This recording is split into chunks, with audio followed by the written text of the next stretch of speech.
Hello, everyone. It's a pleasure to be here and welcome to It's an Innovation Celebration. This is actually a part of a series of sessions that have been provided for inventors to help you launch your product or idea, get them from your head actually into the marketplace. And what I'm trying to do here is to remove myself so that I'm not distracting myself. But nonetheless, just so that you know, I am Sherry Renee. I'm president of the Inventors Association here in St. Louis. In addition to the Invent Ed Network Connection, where we customize inventor classes and workshops for individuals and groups to help would-be, could-be, aspiring inventors to further their ideas along the innovation path. This particular session is dedicated to providing you with information, all that you need to know as an intro to inventorship, all that you need to know about intellectual property. One thing that I hope that you can appreciate about this particular session is that it's going to provide you with a deeper dive than any other organization or presenter tends to offer about IP. I should also mention, outside of being the president of inventor groups, I am also an inventor.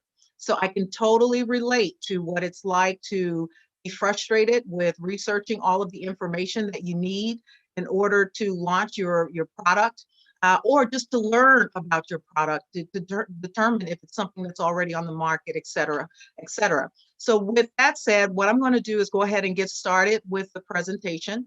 I'm going to ask that you we will be conducting a Q&A, but I ask that you hold off on your questions until the last 20 minutes to start posting your questions in the chat, because during the presentation, I won't be able to stop because I'll be, kind of out of the loop and won't see the chat at the bottom. And I'll be focusing on the slides, and plus I have a wealth of content. I also want to encourage you not to be overwhelmed by the information that you are going to receive today. There will be a video recording of this particular session, so you can literally play back the tape to see, to kind of refresh your memory. And then also revisit it and take notes. So I encourage you to more so pay attention to the content as opposed to trying to rush to take down notes. And if you're going to look at the video later, it's going to be on the Scandalera Center YouTube channel. So, and it's usually post like right away, immediately following, so you won't have to wait for the upload. So with that said, I'm going to go ahead and get started with the slides.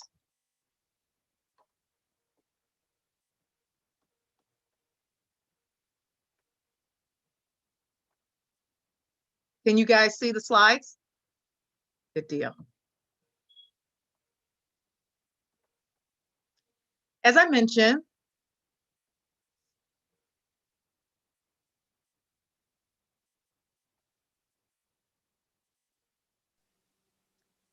this is an introduction to intellectual property. We're going to talk about the different patents, copyrights, and trademark protections that are available to you for your different creative work and creations. I am Sherry Renee.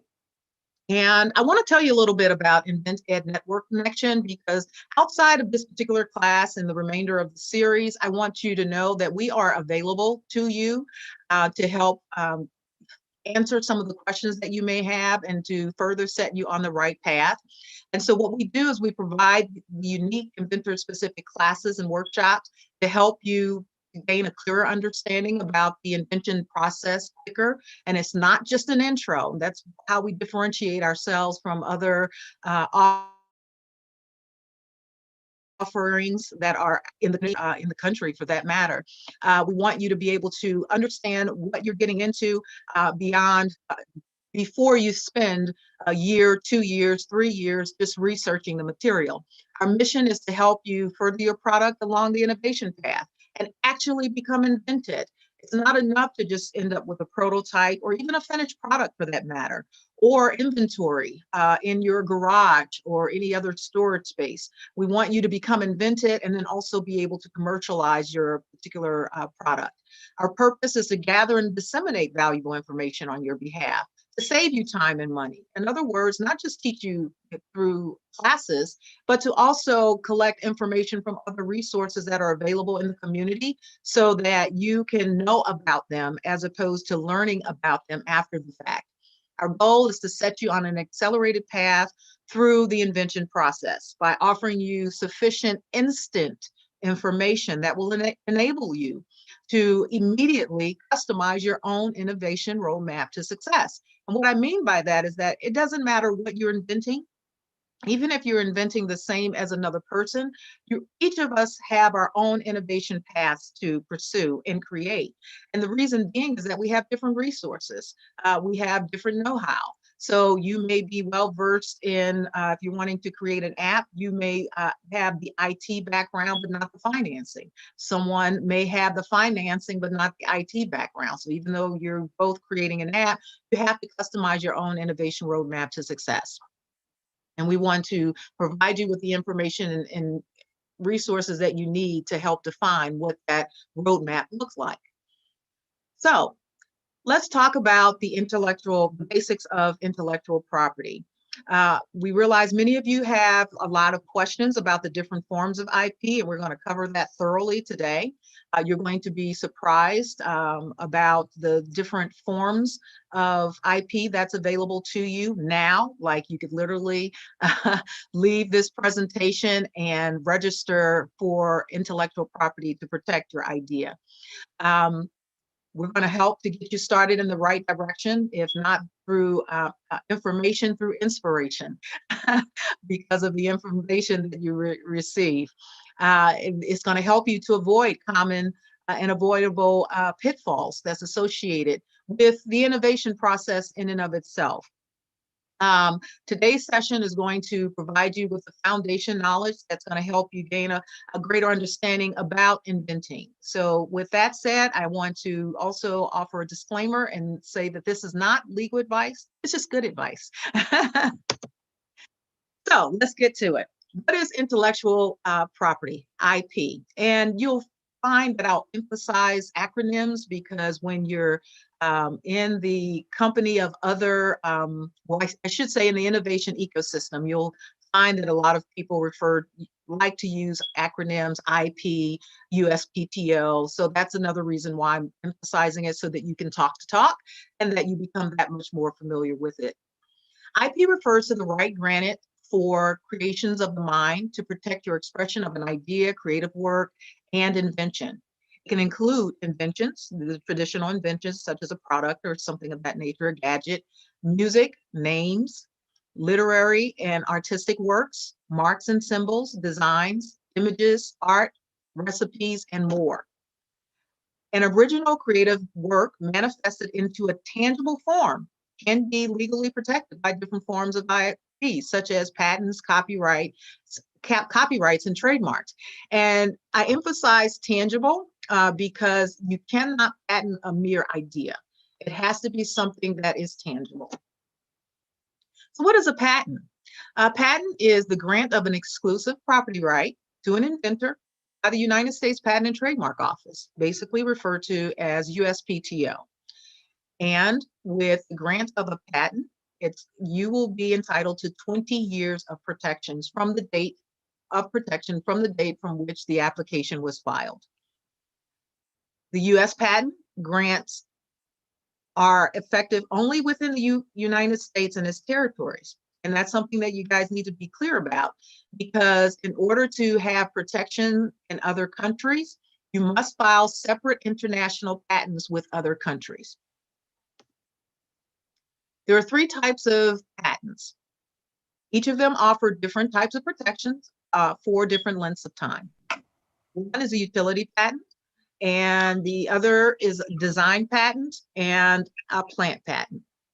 Now, the utility patent is referred to as a non-provisional patent, and you have 20 years to file. I'm sorry, you have 20 years protection once filed. And in summary, it's basically how something works. The design patent offers 15 years, and it's how something looks, its appearance. The plant patents offer 20 years protection, and it's basically referring to a new plant. Let's talk about utility patents a little further. As I mentioned, it's referred to as a non-provisional patent. In fact, most don't even use the language utility patent. They refer to it as a non-provisional patent. It protects the functional aspect of a new invention or improvements on existing ones. Again, emphasis on functional aspect of a new invention. In layman's terms, it protects how something works, its function, protection of the utility aspect of a thing. So just keep that in mind. Now, if you're going to improve upon an item, an improvement patent, utility patent will be an improvement on the functional aspect of that particular object or composition of matter. And we'll talk about composition of matter in just a second. The timeline to get approved varies based upon the complexity or simplicity of your particular patent. So it can take an average of 2 to 4 years to get approved, but there's also a means and a fee that you can pay in order to expedite the review of your patent application. If granted, you are officially patented. Here's something that when we talk about providing a deeper dive into the patent system, it's about the 4 categories of utility patents that most don't know about. And it basically identifies what areas you can seek patents for.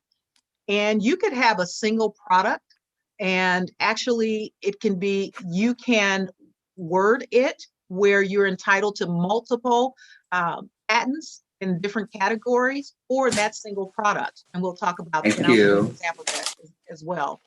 We have someone whose volume is on. Let's see here. Now, under US patent law, there are 4 principal categories of things that may be patented through a utility patent: a machine, a method, also called a process, an article of manufacture, composition of matter, and then also an improvement or new use for either of these 4 items listed. So here's an example of a machine patent. This is an early typewriting machine. And then as it relates to composition of matter, here is an example of a patent claim for composition of matter. Now, when we talk about machine patents, it's a concrete thing consisting of parts or certain devices or a combination of devices with moving parts. So just keep that in mind. Here's another example of a machine patent for a sewing machine. Now, articles of manufacture refers to the articles that are made and include a manufactured object, device, articles, etc.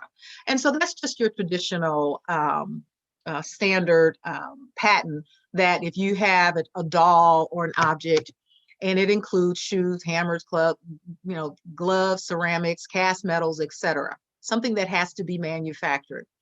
And then to give you a further example of composition of matter, it relates to the chemical compositions and may include mixtures of ingredients as well as new chemical compounds.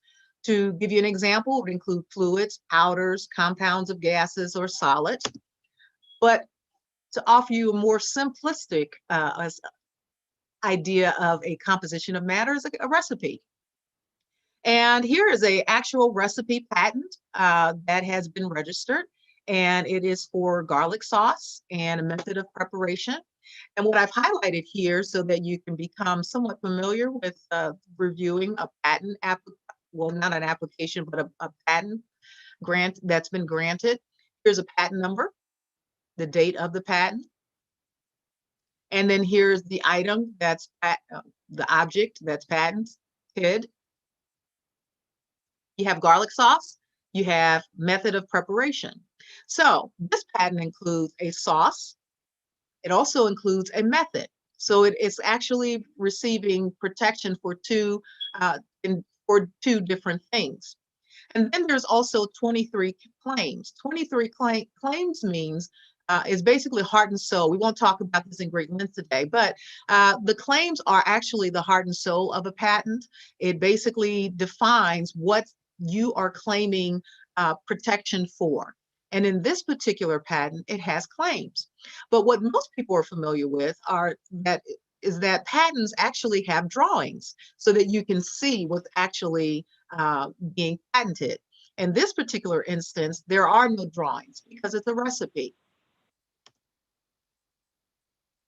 Here's another page from that particular patent, and it gives more detailed information, a background of the invention, summary of the invention, detailed description of the invention.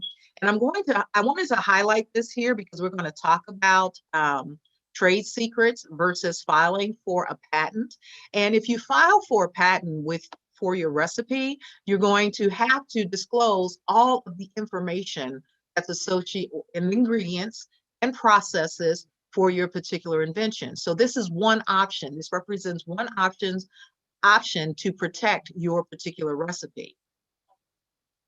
And then other items that fall under composition of matter that can be patented would include chemical ingredients, medicines, perfumes, etc. So let's talk about the improvement in new use patents.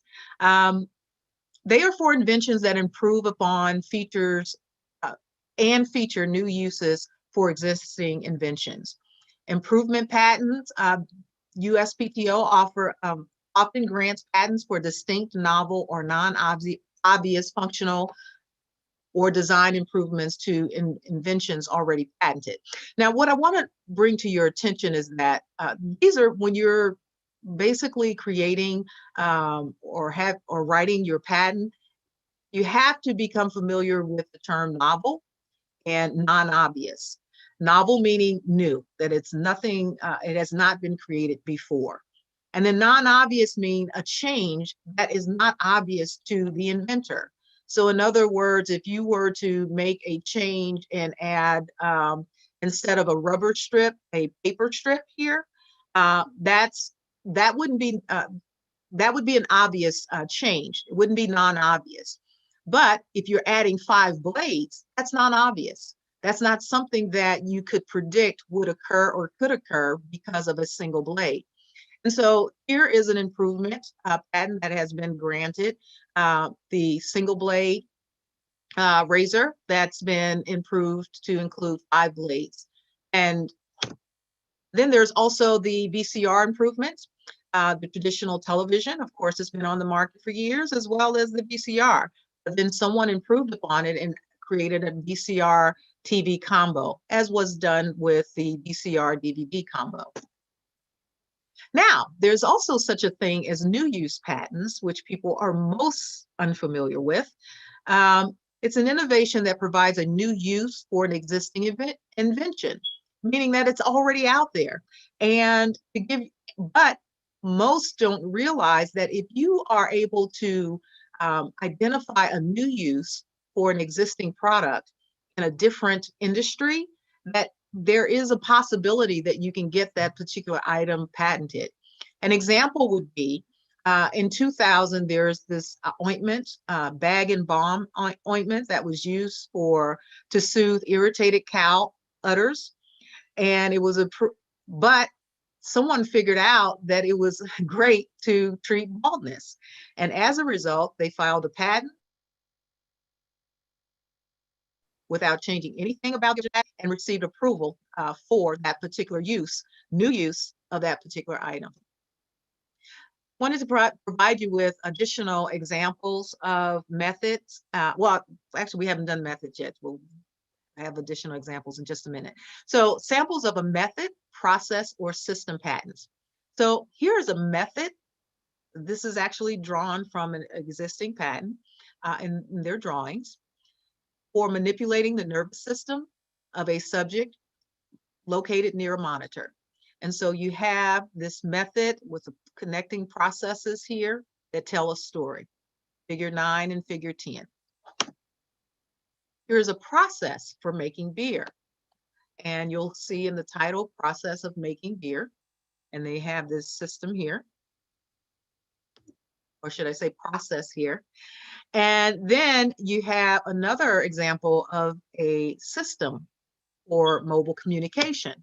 And system consists of phases of development or activity, should I say, and it'll and most system patents are going to show you this type of explain and describe this type of detail and activity. So what is a design patent? So everything that I've just described to you thus far falls under the category of a utility patent, which is a non-provisional patent. So the second type of patent that's available outside of the plant is the design patent. A design patent is a form of a legal protection granted to the ornamental design of a functional item. They are considered a form of industrial design right. In layman's terms, it simply protects how something looks. And everyone's familiar with the Coca-Cola bottle. This is a design patent for the bottle. The protection is different. Instead of 20 years, it's 15 years if it's granted. So what's the difference? A utility patent protects the way an article is used and works, while a design patent protects the way an article looks. So now we're going to talk about provisional patents because this is associated with utility patents.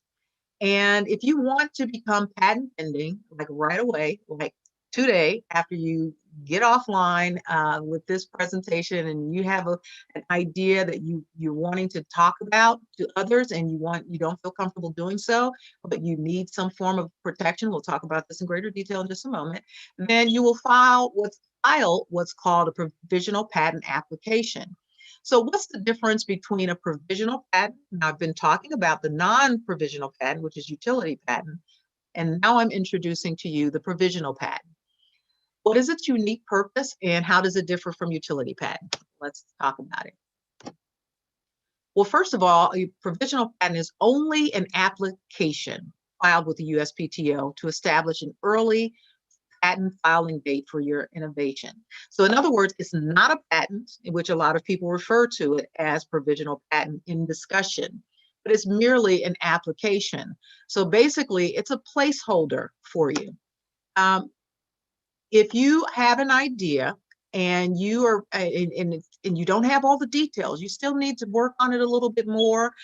You're still not sure if you need to add certain things or what have you. You have a means to, and you don't want anyone to steal your idea while you're still working this out. You have a means to some degree, protect your idea by going ahead to file a provisional patent instead of a utility patent because you're not ready for the utility patent yet. And so this will grant you 12 months, 1 year, to figure out what you need to do to improve upon your particular product or item, further develop it, or what have you. And then that way, when you are ready a year later to file a utility patent, you will have this early patent date that's established from the time that you submit your provisional patent application. That means that within that year, that no one else can come in and after you, after that filing date, to say that that's their particular idea or to claim patent rights protection for that particular idea because you'll have the earlier filing date.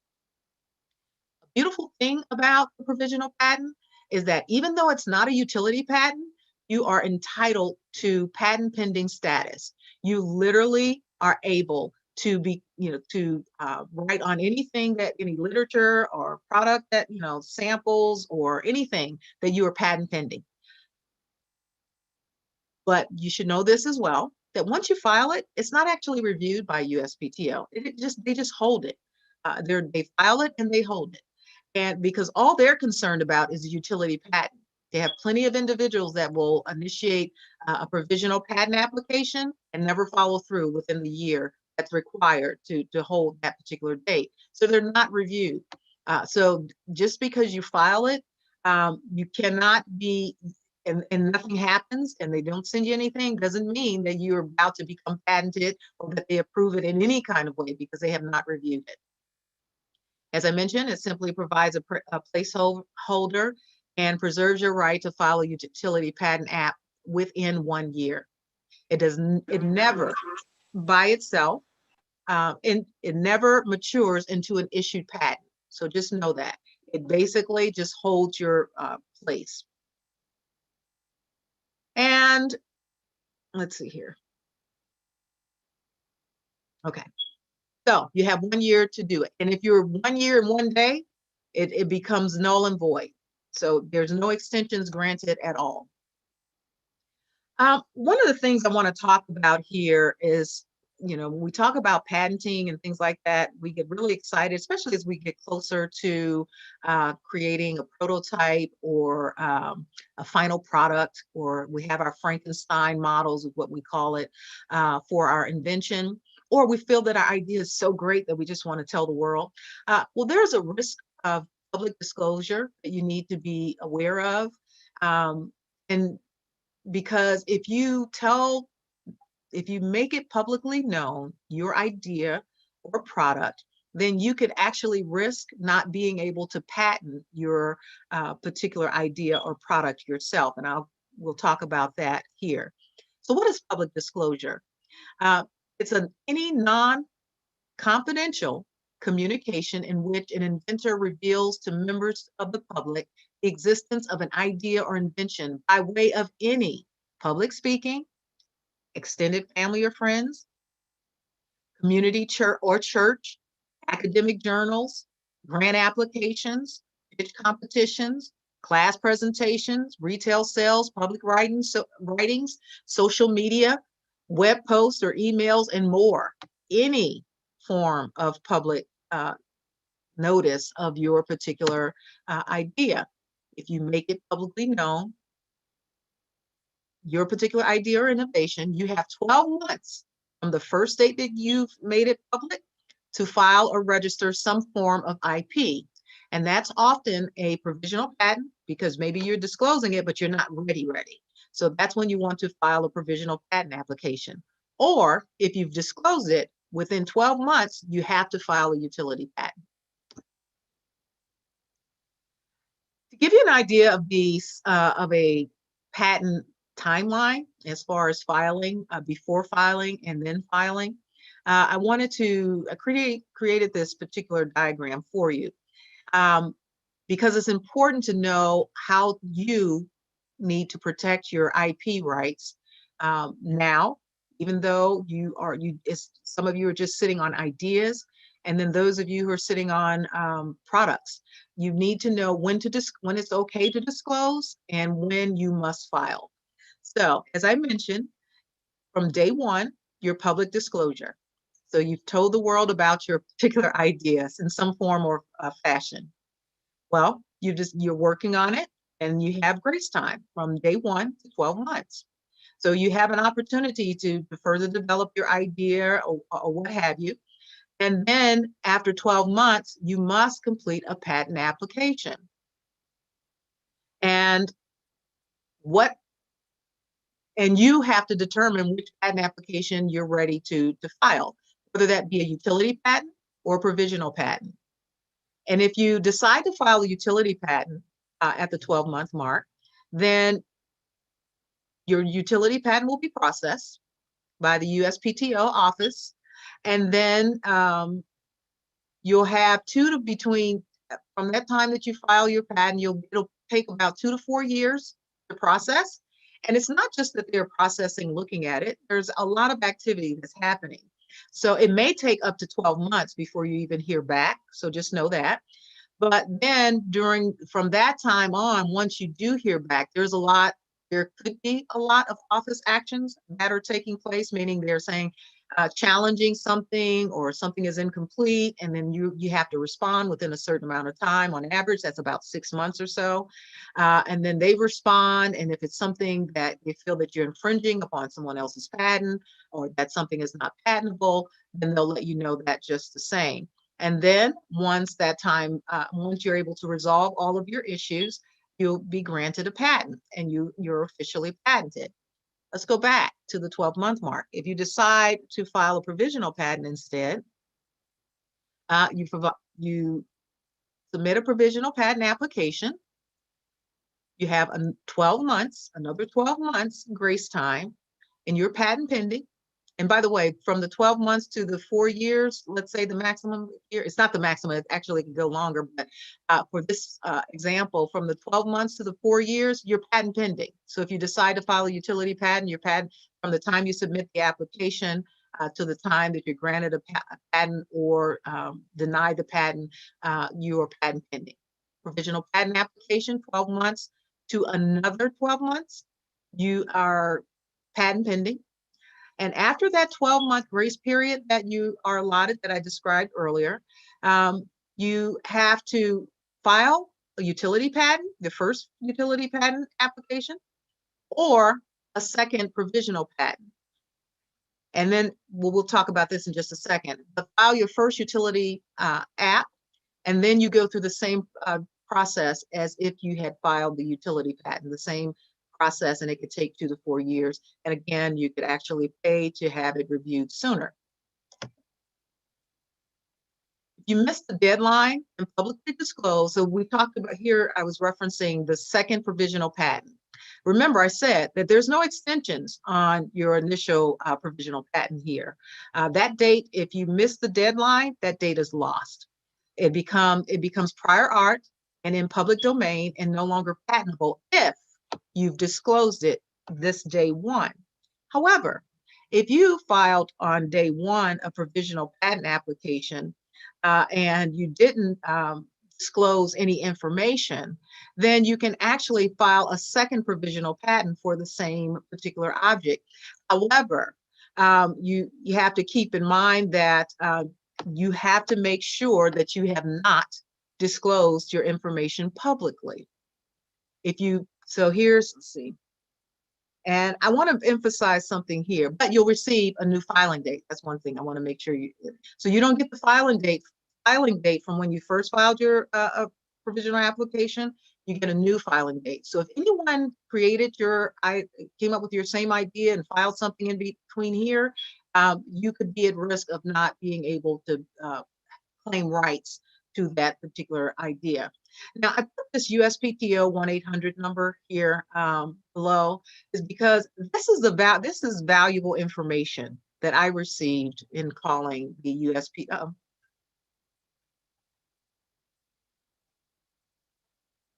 This is valuable information that I received from the USPTO 1-800 number.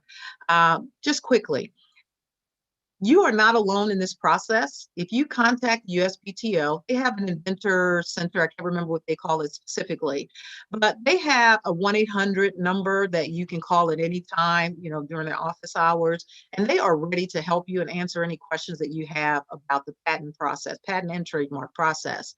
And if you are stumped, and everyone is, we're all coming in at different levels of development. And even if you have an advanced situation, they can answer. They're not there to give you legal advice and serve as your attorney. But just know that this is some valuable information, because just to think, if there was an idea that you give up on because you're thinking that, only a single rule applies as far as provisional patent, if you miss the 12-month deadline, that you just throw your idea away. But in fact, when you call the 1-800 number, you can find out that there's another means to actually protecting your idea. Okay, so failure to secure IP risk. Remember, this is a reminder: your public disclosure about your idea or invention without timely filing some form of IP could result in your innovation becoming unpatentable by you or others, meaning that you don't have the rights, you can't claim the rights, nor can anyone else claim the rights. So it's not like because you've missed the deadline and you can't patent it, that others can steal your idea. No one would be able to claim, have any rightful claim to that particular innovation. It becomes open to the public. And it becomes prior art, which is a big deal in the patent world. So what is prior art? Prior art represents any idea or innovation that exists or was made publicly known prior to IP filing. So that's just a fancy term for what's out there. Prior art is what's out there, what's at the store, what's at Amazon, what's at Walmart, what's on online. What can you find that already exists? What's been published in journals or magazines? That represents prior art. Now, public domain represents creative work to which no one can claim no exclusive IP rights, okay, by you or others, okay? And then to be unpatentable, that means that your rights may have expired because you missed the 12-month deadline or any other deadline, or you may have forfeited because you didn't renew your patent fees, or you just expressly waive it, or it may be inapplicable. Information idea may be freely used, distributed, copied, and reproduced and retailed without permission. So anyone from the general public will have rightful claim. So now let's talk about copyrights and trademarks. There are different forms.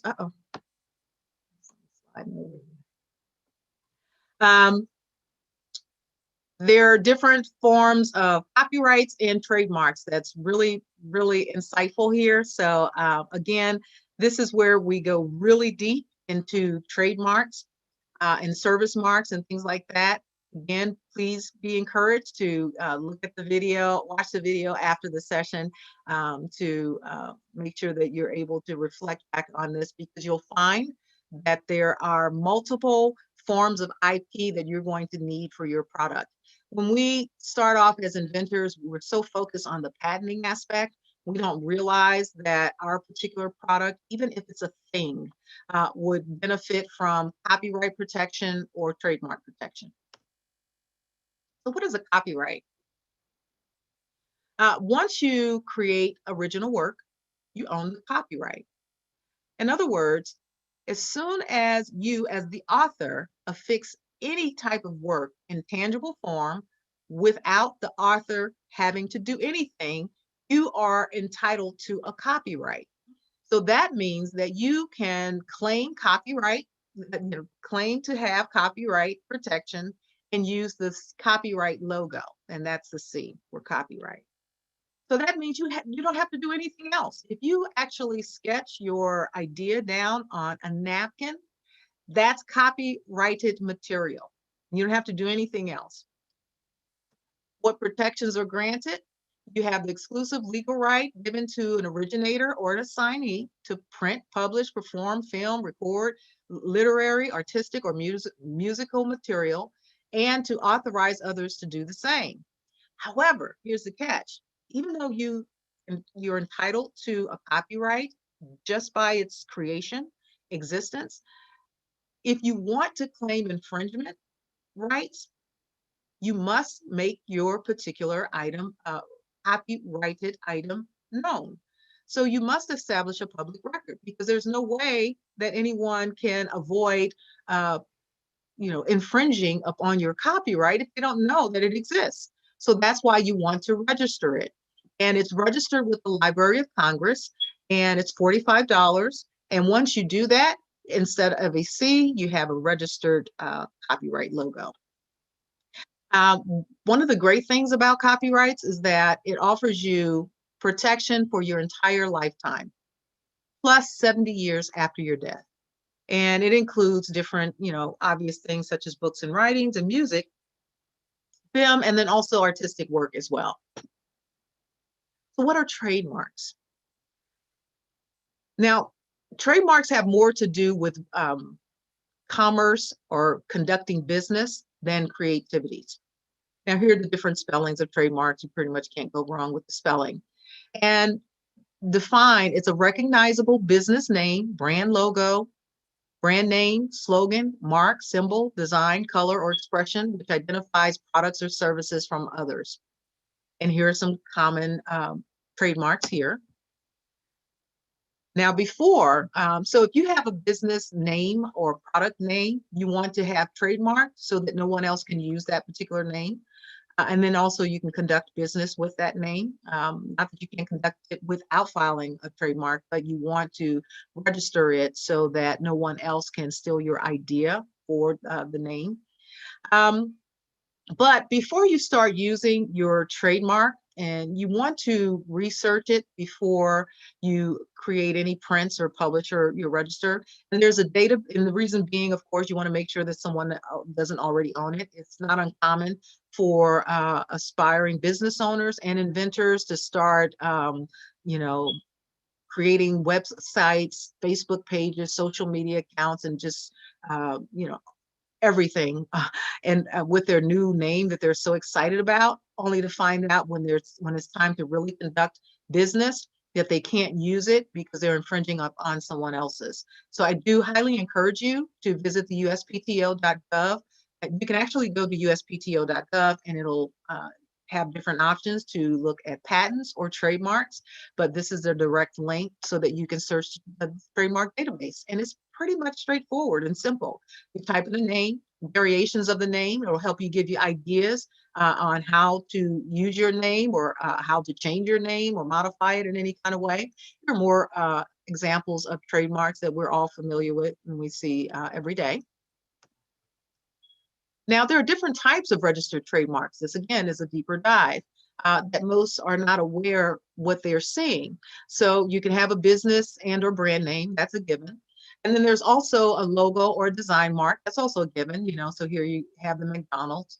And then there's also a word mark. This is referred to the Samsung, just the lettering is considered a word mark, and it consists of more than one words and also can consist of numbers just the same. And then there's a certification mark as a form of a trademark.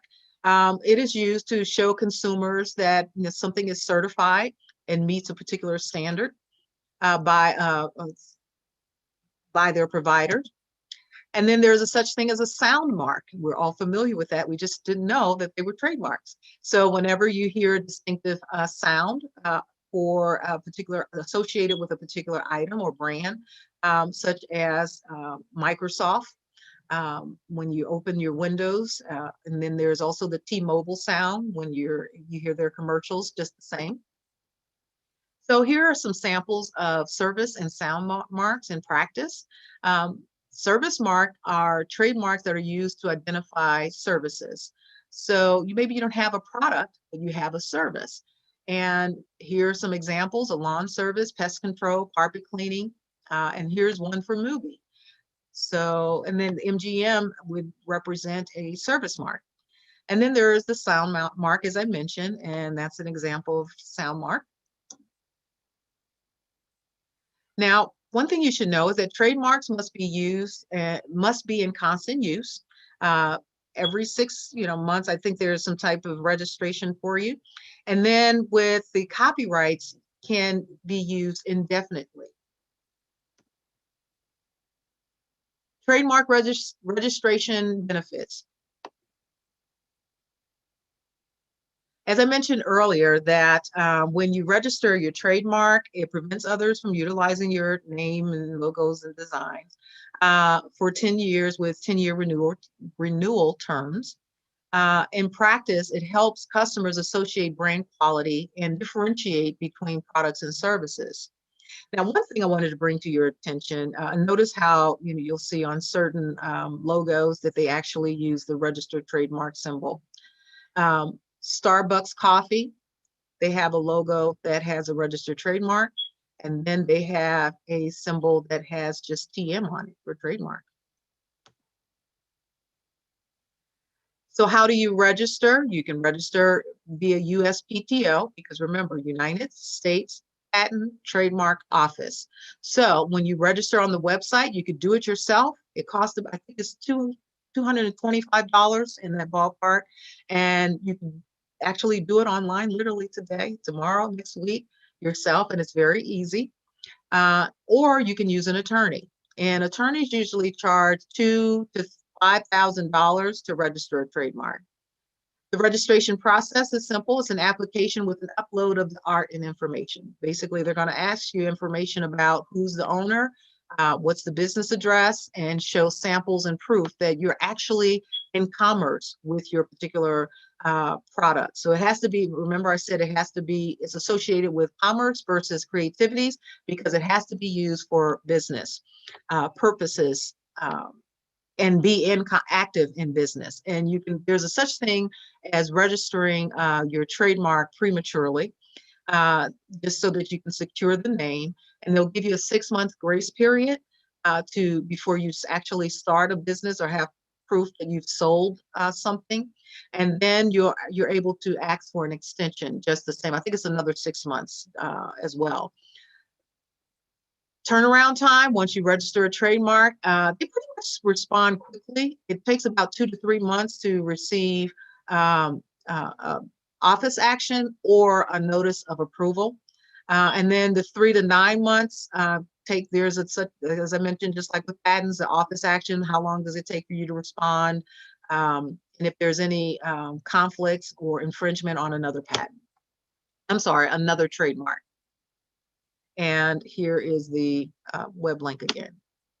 Let's talk about trade dress and trade secrets. And this is also a deep dive that no one talks about, because everyone wants to know. Everyone has a parent or family member that has a great recipe and their product should be on the market, but they just never learned what they needed to do in order to protect their ideas. And if your family is anything like my family, they're not taking any risk of their ideas being stolen.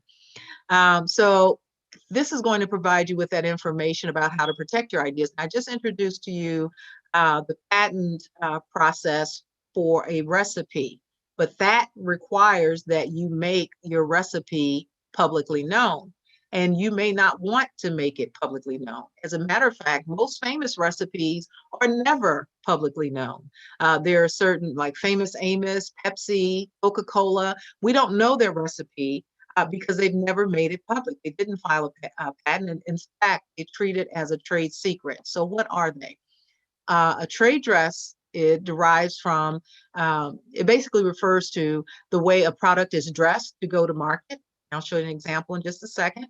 Trade secrets provide a means for protecting information that is secret, commercially valuable, because it is secret, and is subject to reasonable steps to keep it secret. So what is a trade dress?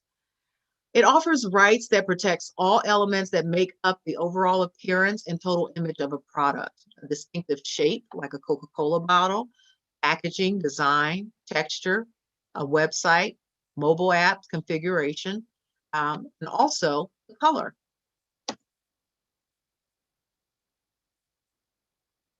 It applies whether you have a USPTO registered or unregistered mark. And when unregistered, again, meaning you didn't file anything, law provides protection for any word, term, name, symbol, or device, or any combination thereof used or in connection with any goods or services or any container of goods.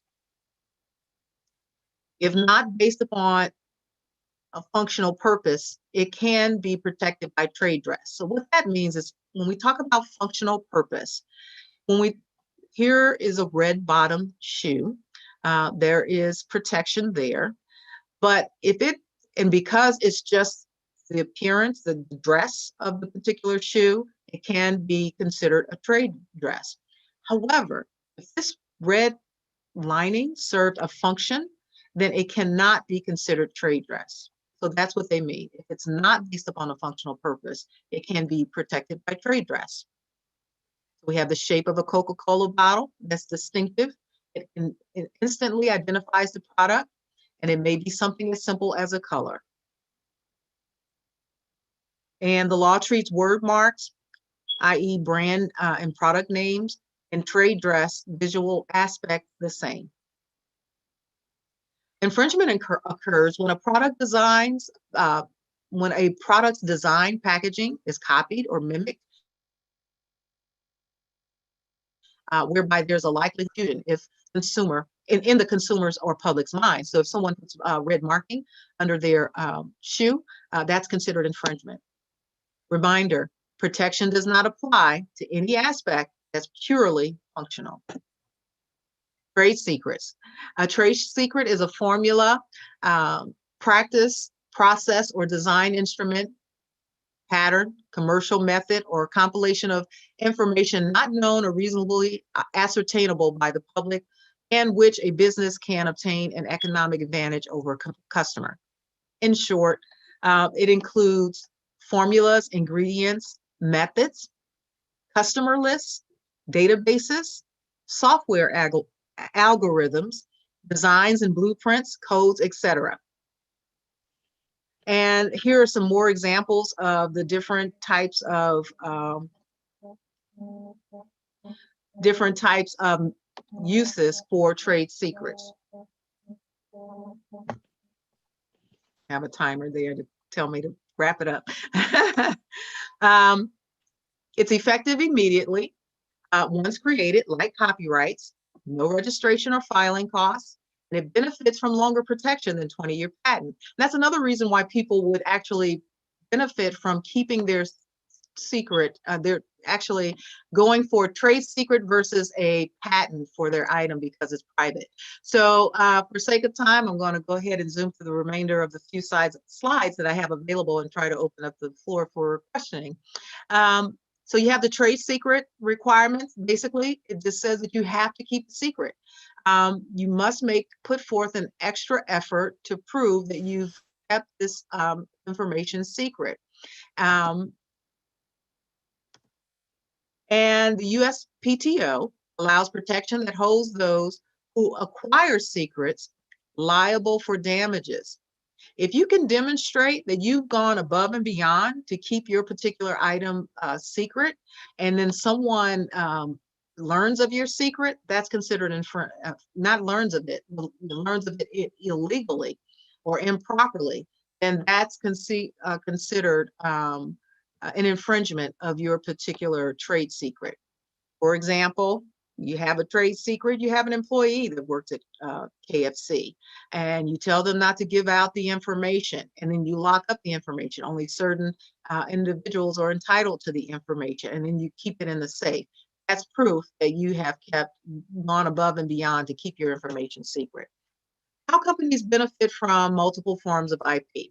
Now we've talked about copyrights, trade secrets, trademarks, utility patents, design patents. What you don't realize probably or haven't considered as a new inventor is that you're going to possibly or likely, more likely than not, need different forms of IP for your single product. And here's an example of such. So here you have an automobile that has a utility patent, clearly, for the function of the automobile, design patent, and then also for the aesthetics of it, the design of it, trademark and copyright. And then the trademark would be for the emblem and the shape of the emblem, the name of the particular vehicle, and then copyright would come into play with the original designs, the sketches, in addition to the owner's operational manual. So that's something to consider just the same. So when we talk about trade dress, we want to remind you that trademark versus trade dress. You have Coca-Cola. They have both. So they have a trademark for the Coca-Cola signage, and then they have trade dress for the actual shape of the bottle.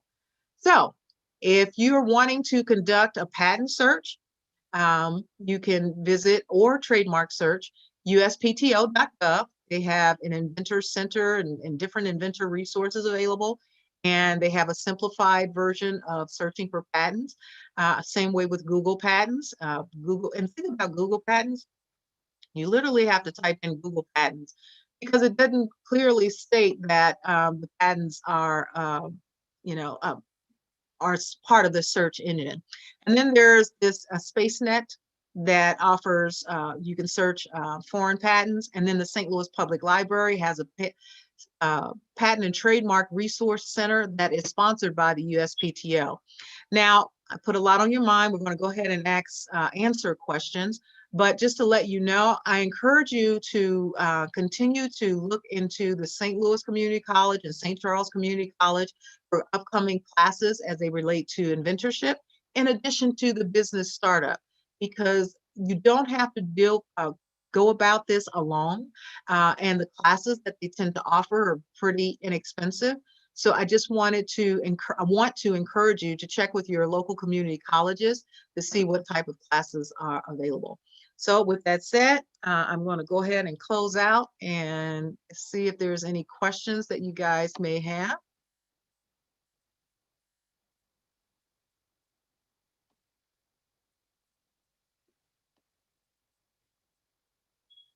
Okay, are there any questions? I have a quick question. Thank you so much for all of this fantastic information. Regarding trademarking, is this the type of process that you would recommend going through an attorney, or do you feel that this is straightforward enough, for instance, to pursue on our own? Well, I am an advocate for DIY, do it yourself. Whenever, if you have the capacity and competency to do it yourself, then I encourage you to explore it. However, if you have the resources for an attorney, it's always better to have an attorney actually, process and file everything that you need. When it comes to trademarks, is my opinion, it's so simplistic. I found it simplistic that you actually don't need an attorney, and the difference is big. It's pretty grand. $225 versus $2,000 to $5,000 just to submit the application online. So that's why I encourage you to explore it yourself and see if it's something within your comfort level. And if not, then most definitely go ahead and seek out an attorney. But let them know that it only costs $225 so that they don't overcharge you for their regular fees. No, thank you. I experienced a similar thing with, the LLC filing. I found it very straightforward to do it myself, but I know that, typically it's recommended to go through an attorney, but yeah, I was just curious. Yeah, explore the website and kind of go through the exercise of complete. And then also the USPTO has fantastic videos, particularly for the trademark, and they have a series of them. So once you do those particular videos, I think that you'd be more comfortable and confident to do it yourself.